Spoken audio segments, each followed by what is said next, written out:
গুরুত্বপূর্ণ দোয়া আমি আপনাদেরকে শিক্ষা দেব।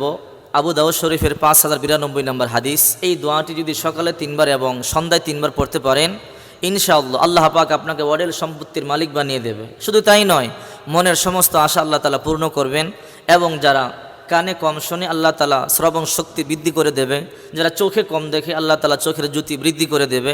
যাদের কোনো কিছু মনে থাকে না, আল্লাহ পাক মাথার ব্রেন বৃদ্ধি করে দেবে। যে সমস্ত ছাত্র ভাই বোনেরা লেখাপড়া করে, খুবই উপকারী একটি দোয়া, পড়লে আল্লাহ তাআলা মাথার ব্রেন বৃদ্ধি করে দেবে। এবং মৃত্যুর পরে আল্লাহ পাক কবরের আযাব থেকে পরিত্রাণ দেবে। সুবহানাল্লাহ বলেন। অনেক পাওয়ারফুল একটি দোয়া। এক বেদুইন লোক আল্লাহ নবীর কাছে আসলেন, এসে বলে, ইয়া রাসূলুল্লাহ, দুনিয়া আমার থেকে পশ্চাৎবরণ করেছে।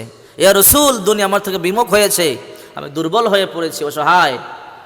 ইয়া রাসূলুল্লাহ, আমার টাকা নাই, পয়সা নেই, আমি গরিব হয়ে পড়েছি, আমি অসুস্থ, টেনশনে আছি, আমাকে কিছু আমল শিক্ষা দেন যেন আমি অর্থওয়ালা হয়ে যেতে পারি, ইয়া রাসূল, এবং আমি যেন সুস্থ হতে পারি। তখন আল্লাহ নবী এই আমলটি শিক্ষা দিলেন, তুমি সকালে 3 বার এবং বিকালে 3 বার এই দোয়াগুলো পড়ো। আল্লাহুম্মা আফিনি ফি বাদানি, আল্লাহুম্মা আফিনি ফি সামঈ, আল্লাহুম্মা আফিনি ফি বাসরি, লা ইলাহা ইল্লা আনতা, আল্লাহুম্মা ইন্নী আউযু বিকা মিনাল কুফরি ওয়াল ফাকরি, আল্লাহুম্মা ইন্নী আউযু বিকা মিনাল কবরি, লা ইলাহা ইল্লা আনতা। এই দোয়াটি পড়বেন।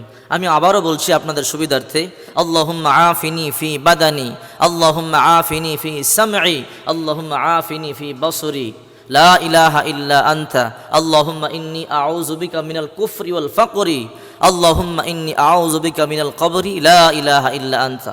এই আমল শিক্ষা দিলেন।